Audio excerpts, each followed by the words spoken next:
In 2012, Drake made a song titled The Motto, but what most people remember from it is YOLO.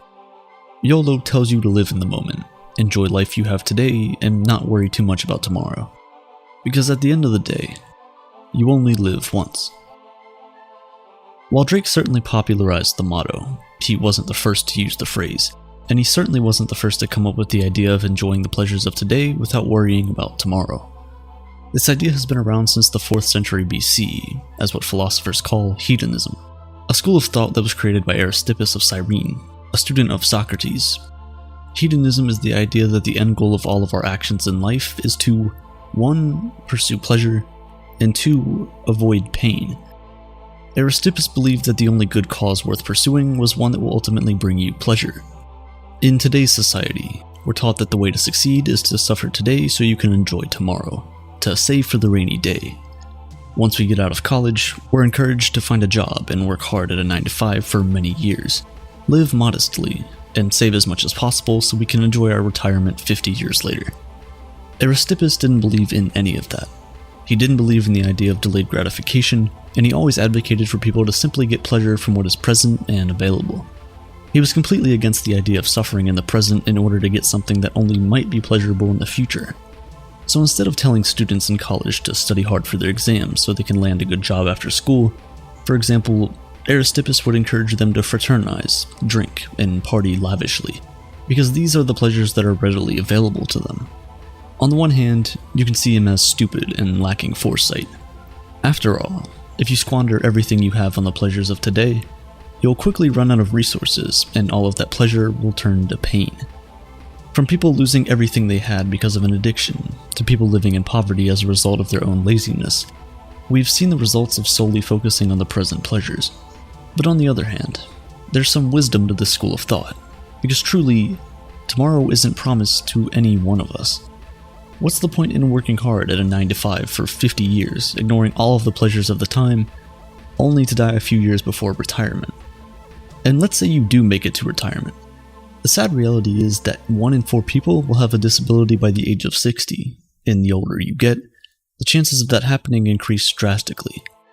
Knowing all of this, is it still foolish to think that we are all better off just enjoying the pleasures that we do have in the present? Socrates and other philosophers at the time certainly believed so. A lot of philosophers hated the idea of hedonism, because saying that the end goal of the entire human existence is simply to pursue pleasure and avoid pain just sounded vain. This opposition, combined with the rise of Christianity in ancient Greece at the time, meant that this extremely rash idea of hedonism died with Aristippus. Many years later, Epicurus, who is considered the father of modern-day hedonism, redefined what hedonism was. And to do that, he had to start by redefining a certain word: pleasure. For Aristippus, pleasure was a state of ecstasy and excitement, that amazing feeling you have after biting into your favorite food or after that first sip of coffee in the morning. And for most of us, this is how we define pleasure. But not Epicurus. For Epicurus, pleasure was a state of tranquility. Instead of encouraging people to indulge themselves in constant gratification, Epicurus believed that the true meaning of pleasure was to kill the fear of both death and God, because only then would you truly be able to fully enjoy what this life has to offer. While Aristippus simply encouraged people to pursue pleasure, Epicurus believed that all human beings do everything to gain pleasure and absorb pain. He didn't encourage it, because according to him, that was our natural state anyway. To defend this point, Epicurus asks everyone to look at how babies view the world around them. They don't really understand how the world works yet, but they do understand 2 things: when something feels good, and when something feels bad. When something feels good, the baby is joyful and happy. When something feels bad, the baby cries because it wants that pain to stop, and it wants to return to said pleasurable state. I'm sure at this point you're wondering, if we're all solely pursuing pleasure, then what about selfless acts? Acts that are done solely because they are virtuous or valuable for other people and not ourselves. How do we describe those? Well, in hedonistic ideas, it's simply because those things make people feel heroic, which ends up being processed in your brain as a pleasurable feeling. So, at the core, it is still pleasure they're chasing, just not the kind we might be thinking about.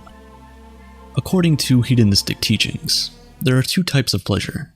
There's moving pleasure and there's static pleasure. Moving pleasure is when you're in the process of satisfying a desire. When you're hungry, you eat. When you're thirsty, you have a drink. When you need a timeout, you take a nap. Static pleasure is the tranquility you feel once you're done satisfying those needs.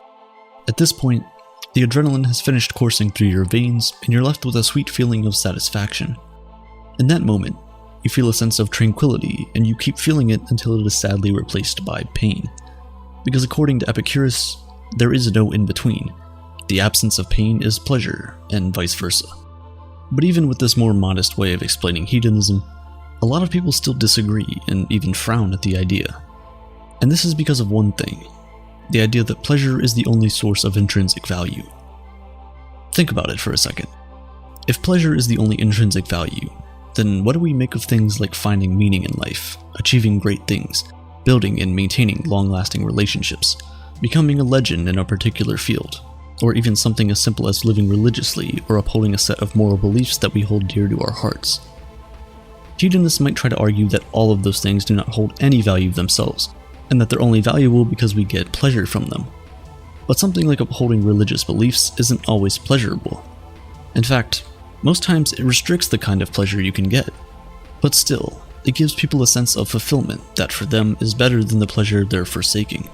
If self-pleasure alone is the aim of human existence, then people who benefit from the wrong that happens in our society will never fight against it. People would never fight for the common good when it might affect them negatively. But yet, every day, we see people put their own desires on the side to help other people. People get excommunicated from their families, rejected by those they love because they chose to speak up and fight for what's right, even if the issues don't affect them directly. If we're all chasing our own pleasures, that would never happen. We'll all be too busy enjoying our broken society because it benefits us and not worrying about trying to change it for someone else. Another huge stumbling block that hedonists face when trying to argue their beliefs is the worth of reality. If pleasure is the ultimate goal, then it shouldn't matter whether that pleasure is real or imagined, right? If we say that people always intrinsically pursue things that are pleasurable, then if there is an option for unlimited pleasure, they should never choose anything else, right? To answer these questions, Robert Nozick created a thought experiment. Giving people two options, he asked them to choose between being plugged into a pleasure-giving machine for the rest of their lives and living their current reality with the pain that exists in our world. People always picked this reality, because in the end, living a life that's not real is pointless and meaningless. And even with the option of the most pleasurable thing in the world, people would rather have pain that's real, whatever real means. As I've said previously, the best memories are the ones you remember with both pleasure and pain. 20 years after he left his childhood home, Abraham Lincoln came back only to see the entire place in ruin. As he looked at it with tears in his eyes, he said, "My childhood home I see again, and am saddened with the view. And still, as memories cloud my brain, there's pleasure in it too." This beautiful mix of pleasure and pain is something that the hedonistic view of the world simply does not account for. When you're graduating high school, you're excited for the adventures that await you in college.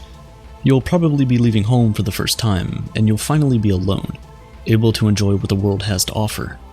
That feeling is pleasurable. But the feeling is also painful. You'll miss your high school friends and the simplicity of childhood. You'll miss your parents, your siblings, and the community that you grew up in. And though these painful thoughts cloud your brain, there will be pleasure in it too. Hedonism is frowned upon in modern-day society because it opens the door for a trap that you can easily fall into. Pleasure is an insatiable desire. If you get hungry and fill your belly, it only takes a few hours and you're looking for something else to eat. It's an unending pursuit. So if that becomes the entire reason for your existence, it can quickly become difficult to control. This is how most people become addicted. It starts out as just a fleeting pleasure, and before you know it, the reason you're doing those things stops being the pursuit of pleasure and starts being an unquenchable and uncontrollable thirst for those things. A trap that's very difficult to come out of, one that many people get stuck in for the rest of their lives. But this isn't to say that we can't learn some things from hedonistic principles, because as much as we might not like to think about it, it's true that tomorrow is not promised. So we might as well make the best of today. Things like making a conscious decision to enjoy the little everyday pleasures can help us lead a happier life. If your car breaks down and you have to walk to school, don't be in haste. Embrace the journey. Walk with a friend, make jokes with them, and always leave each other on a good note. Craving a cup of coffee? Head out to your favorite coffee shop and order your favorite drink. You've earned it. You don't have to wait until you're retired before you can start reaping the fruit of your labor. Take those vacation days. The promotion can wait a few more months. Stay on that call with your friends for an extra hour. Missing an hour of study probably won't make you fail. Because even if seeking pleasure might not be the ultimate goal of human existence, it's certainly a worthwhile pursuit. Today's video was sponsored by Morning Brew, the daily email that makes reading the news enjoyable in just 5 minutes a day. Happiness is the only priority, and if you've ever looked at any traditional news outlet, you'll know that it's full of depressing stories, and that sucks. However, it's imperative to stay up to date with what's going on in the world. There's many options out there, but personally, I use Morning Brew. Morning Brew is a free daily newsletter that gets sent out 7 days a week directly to your inbox. In less than 5 minutes a day, I'm up to date on everything business, finance, and technology. Traditional news is, not my cup of tea. But with Morning Brew, I'm caught up on everything I need to be before I even get my morning coffee. I found this actually saved me a lot of time over the course of 3 months of using it, and is a much better alternative to scrolling through social media 2 minutes after I wake up. Whether you're really into technology or just want to keep up to date with the markets, Morning Brew is perfect for almost anyone. With the Delta variant running rampant, we may just be going into lockdown again soon. Morning Brew is entirely free for anyone to use. If you click the link at the top of the description, you can sign up to Morning Brew in less than 15 seconds. After that, you're all set.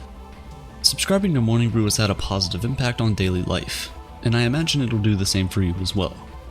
You'll not only be supporting my channel, but you'll be keeping yourself up to date with reality at the same time.